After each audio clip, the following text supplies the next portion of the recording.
Hey, I'm Adam Dusko from ProudMoney.com. In this video, we are going to talk about how to dispute a credit card charge. But before we do that, I would ask you to please subscribe to our YouTube channel if you have not already. And if you have already, I thank you for doing so. So one of the nice things about using a credit card is that you have a third party involved between you and the retailer and the merchant or the service provider or whoever when you make a purchase. And what that means is, in contrast to cash, where if you pay out something in cash, or a check and that check is cashed, you get to a point where the only way you can get your money back is if you sue the other party if they won't pay you if something goes wrong. However, when you pay with a credit card, you have the option to dispute your charge with your credit card company, and they will kind of go to bat for you and hopefully work things out, and you will get your money back. And so that is a nice thing to have. Now, I should clarify before I go further talking about that disputing a charge is different than, fraudulent charges. So if you get your credit card statement and you see there's a bunch of things on there, purchases you didn't make and you don't know how they happened or whatever, that means somebody has gotten your credit card number. That's fraudulent charges. You call the credit card company immediately and you say, these aren't my charges.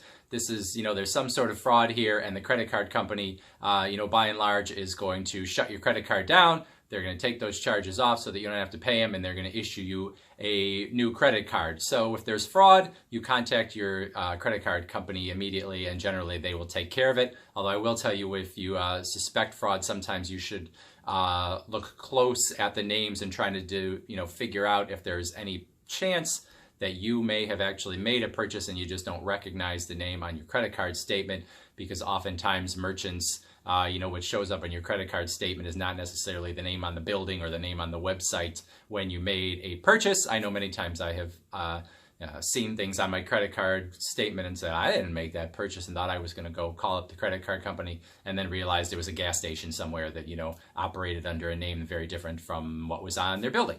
Anyway, that is if there's fraud. So if you have a credit card dispute, meaning that you paid for something and you either did not get it, or it was broken, or it was a service that maybe you put a deposit down for and the service was either not rendered or it was rendered terribly and they still wanted their money or had your money already and wouldn't give it back, that's when you are now in a dispute with your retailer or your service provider or whatever.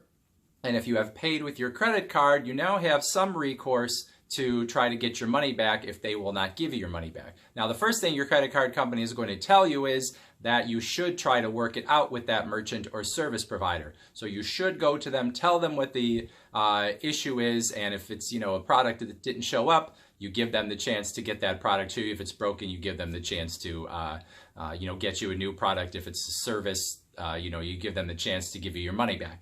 Now, if they won't, probably the first thing you could do is tell them that you are going to dispute it with your credit card company if you don't get those things, if they refuse to do it, because many times what they will do is, once they know that you know enough to dispute the charge with the credit card company, they may give it to you anyway because of the fact that they don't want to get in bad with their credit card company, because if they have complaints about them with the credit card company and they get chargebacks where the credit card company has to give money back to people that made purchases, eventually that credit card company could shut down their merchant accounts and they wouldn't be allowed to accept credit cards anymore. And retailers and service providers don't want that. They need to accept credit cards. So they do have some incentive to try to keep you happy. So if you even tell them that you're going to dispute the charge on your credit card, that might be enough to get you where you want to go. However, if that doesn't happen, that is when you can do a formal dispute with your credit card company. And the way that usually works, at least with the bigger credit card companies these days, is you go online and there are forms within your online account that you will fill out, basically talking about what the transaction was, what the problem was, and maybe what attempts you have made to, get the retailer to rectify the situation, whatever. Each one is a little bit different, but that's usually how it is going to work. Maybe with some smaller banks, you might actually have to call in and talk to someone personally. But actually, the online is even better in a way because it allows you to sort of provide a level of detail in your own words. So that is actually sort of a nice thing from how disputes used to go. Now, while you were waiting, after you've disputed that charge is still going to be on your credit card statement, right? So that means that you're either and again, depending on the credit card company, you're either going to have that charge sort of quarantined where they're going to take it off of your charges until they figure out, what's going on and, how they're going to resolve that dispute. But in some cases, it's going to stay on your credit card statement as well. And for me, whether they tell you it's going to come off or not, I always think that you should just go ahead and pay for that charge. And, make sure you're not going to get any late fees. Make sure you're not going to pay interest, because you could cause yourself a lot of hassle later on trying to get that money back from your credit card company, if the dispute takes a while to be, figured out. So, and I say that, for the hassle reason, but also because, a lot of people might think that, oh, well, I don't want to do that because then the credit card company is going to think that I am sort of approving that charge and that I am going to, that by paying it, I'm somehow showing that it is okay. And, even though I did this dispute. And really that has no bearing on it. If you've done a dispute, the credit card company knows that you're unhappy and that you want your money back.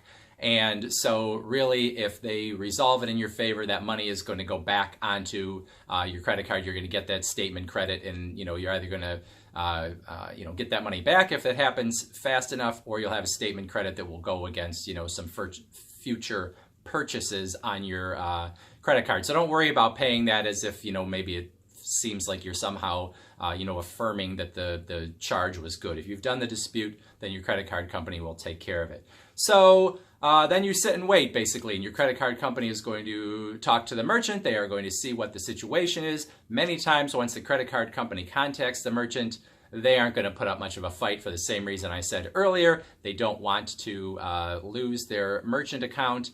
Other times they may put up a fight, but usually that doesn't happen. Sometimes they can't even get in touch with the merchant. They realize that they have a merchant who, is sort of a fly-by-night operation, who has had this merchant account but is, no longer responding to them, and they will pull their merchant account at that point and just reimburse you and take the loss.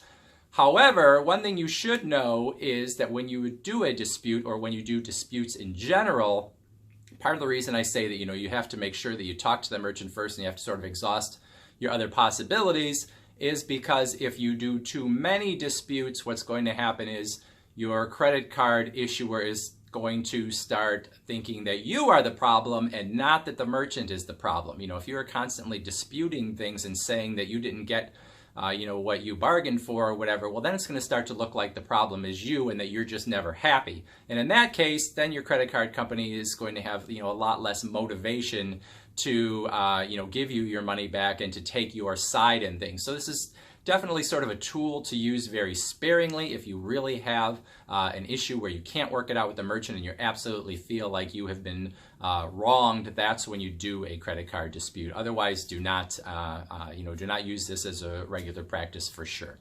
So that's it. Thanks for watching. Please go to proudmoney.com, where we talk about other personal finance stuff and do credit card reviews and all sorts of other good things too. Thanks for watching. Bye.